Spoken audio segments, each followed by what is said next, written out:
Sebelum melanjutkan, jangan lupa subscribe dulu, terima kasih. Bab 438 Misi Penyelamatan. Semua orang dari dinasti Sein bela diri, klan Sangguan, dan Sekte Pedang Myriad mundur dari Sekte Hitam sekarang juga, jangan ditunda.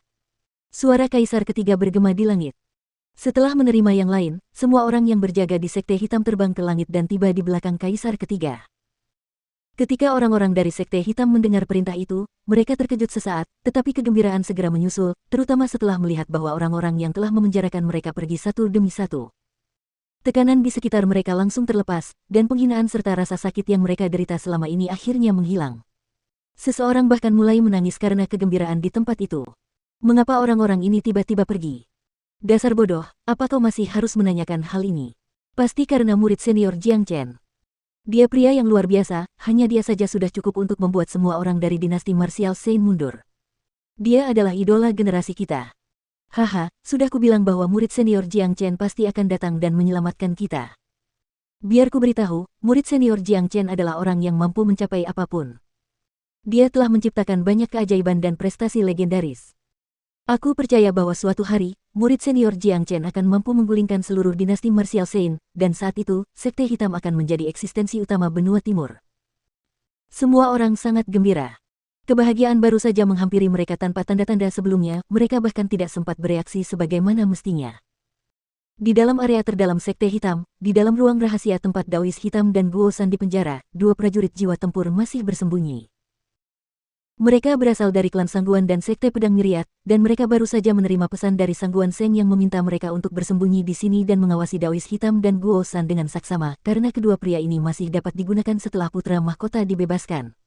Kalian berdua tidak mendengarnya. Tuanmu meminta kalian untuk mundur dari sini, kata Daois Hitam sambil tersenyum di wajahnya.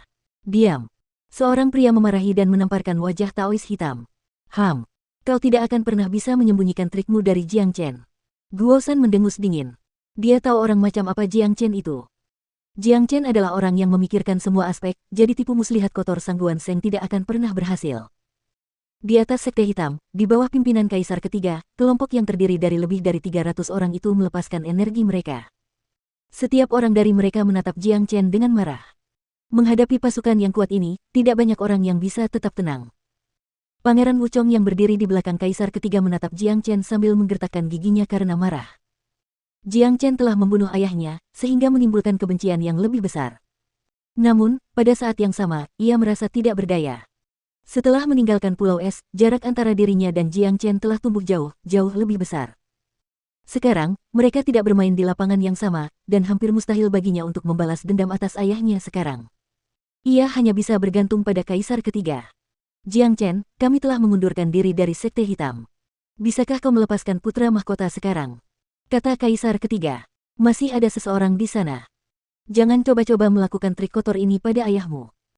Biar ku katakan ini, kesabaranku terbatas, dan jangan berani-beraninya kau berpikir bahwa aku tidak akan berani membunuh putra mahkota ini. Jika aku ingin membunuhnya, itu tidak akan berbeda dengan menghancurkan semut dengan jariku. Jiang Chen berkata dengan tatapan dingin di matanya. Dia sedang mengolah keterampilan derivasi jiwa agung, memberinya indera yang sangat tajam. Seperti yang dikatakan Guosan, tipu muslihat kecil Sangguan Seng sama sekali tidak berguna di depannya. Kaisar ketiga menoleh ke arah Sangguan Seng dan Tiangang Yi dengan wajah cemberut. Wajah Sangguan Seng langsung menjadi gelap saat dia berpikir dalam hati bahwa Jiang Chen memang pria yang luar biasa, pria yang sangat sulit dihadapi. Dua pria yang telah diatur untuk disembunyikan adalah prajurit jiwa tempur yang ahli dalam bersembunyi, tetapi Jiang Chen hanya tetap melayang di tempat yang sama, dan dia masih bisa merasakan keberadaan mereka. Tingkat kepekaan ini benar-benar menakutkan. Keluar sekarang! Sangguan Seng berteriak. Kedua pria itu segera terbang keluar dari Sekte Hitam dan tiba di samping Sangguan Seng. Di Sekte Hitam, Daois Hitam dan Guosan saling bertukar pandang. Mereka tidak bisa menahan senyum satu sama lain. Kami tidak salah menilai dia, kata Daois Hitam. Ketua Sekte, menurutmu apakah kita harus keluar dan menyaksikan seberapa kuat saudara Jiang sekarang? Dan bagaimana dia memaksa dinasti marsial Sein untuk mundur? Guosan berkata, senyum terlihat di wajahnya. Kedua pria itu dengan santai merapikan pakaian mereka yang berantakan dan meninggalkan ruang rahasia itu. Setelah pergi, mereka langsung dapat melihat Jiang Chen melayang di atas Sekte Hitam, dan di sana ada seorang pemuda tampan. Hanya dengan dia seorang, dia menghadapi pasukan tangguh yang terdiri dari lebih dari beberapa ratus prajurit perkasa. Namun, wajahnya tenang, dan tidak ada tanda-tanda panik yang terlihat padanya. Jiang Chen, bisakah kau melepaskan putra mahkota sekarang? Semua orang kita telah mundur dari Sekte Hitam. Kaisar ketiga berusaha sekuat tenaga untuk menahan amarah di dalam hatinya. Pertarungan hari ini membuatnya merasa sangat frustrasi. Segalanya benar-benar berbeda dari apa yang dibayangkannya. Bahkan sebelum pertarungan dimulai, pihaknya telah terpojok. Setiap orang di sini memiliki status yang tinggi, tetapi sekarang, seorang pemuda memimpin mereka dengan cepat, menyebabkan mereka semua merasa frustrasi. Benar-benar lelucon. Jika aku melepaskannya sekarang, aku yakin kau akan langsung memulai perang denganku, dan Sekte Hitam akan menderita karenanya. Aku, Jiang Chen tidak takut padamu. Kita ditakdirkan untuk bertarung sampai mati cepat atau lambat. Aku tahu tentang gunung terpencil sekitar 300 mil jauhnya dari sini, kita akan bertempur di sana, bagaimana menurutmu? Jiang Chen menyarankan. Tidak mungkin dia bisa menghindari pertarungan hidup dan mati dengan orang-orang di depannya, pertarungan ini tidak dapat dihindari. Ini juga alasan mengapa Jiang Chen muncul, dia hanya bisa merasa tenang setelah memusnahkan semua musuh ini. Karena dia sekarang memegang putra mahkota, keuntungan ada padanya. Dia harus memindahkan seluruh medan perang ke tempat lain, dan jika dia tidak melakukannya, seluruh Sekte Hitam akan terperangkap dalam baku tembak. Dengan begitu banyak prajurit perkasa yang bertarung di sini, hanya gelombang kejut dari pertempuran itu saja sudah cukup untuk menghancurkan seluruh Sekte Hitam.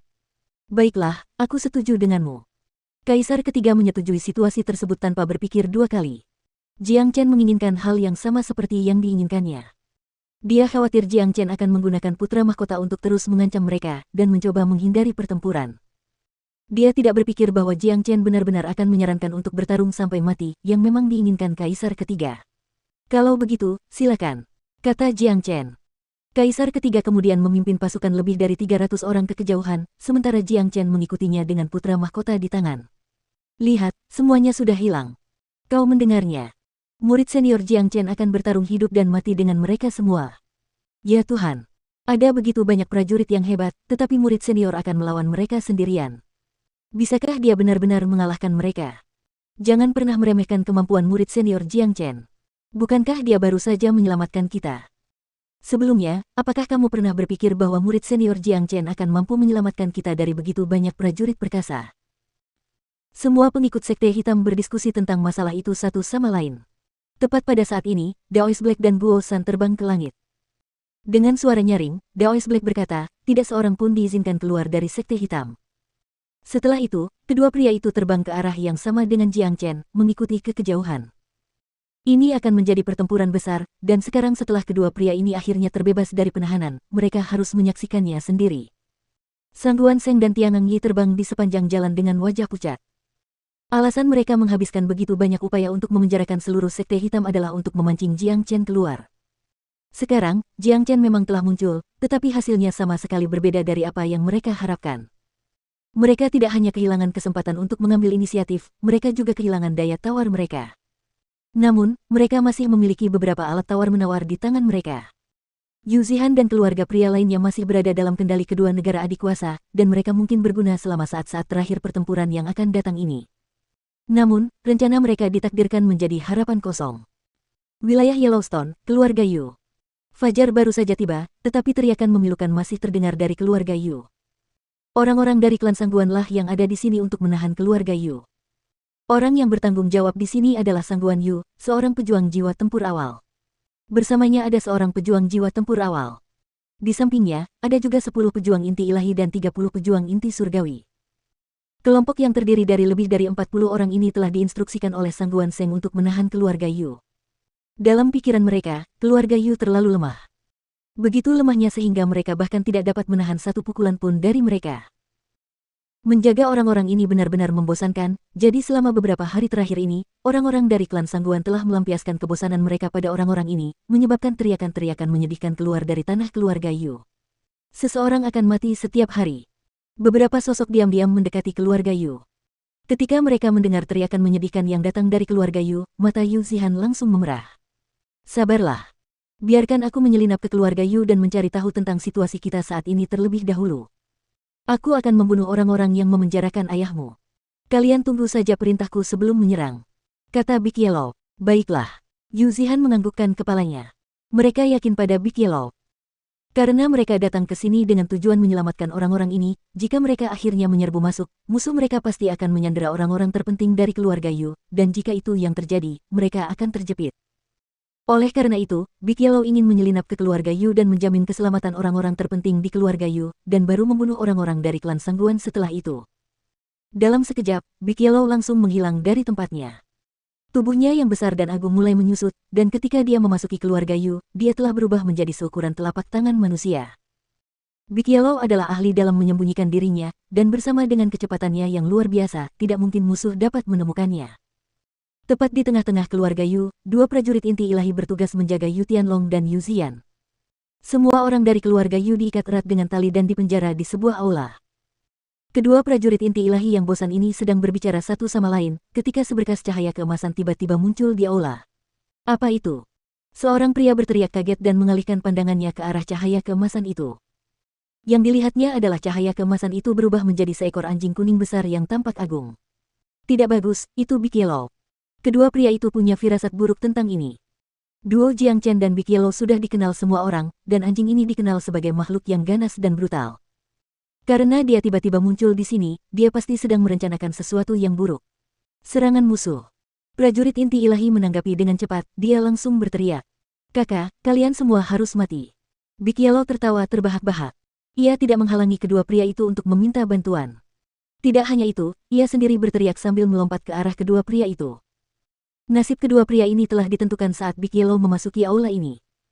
Di luar, saat Han Yan dan yang lainnya mendengar raungan keras Big Yellow, mereka segera melancarkan serangan.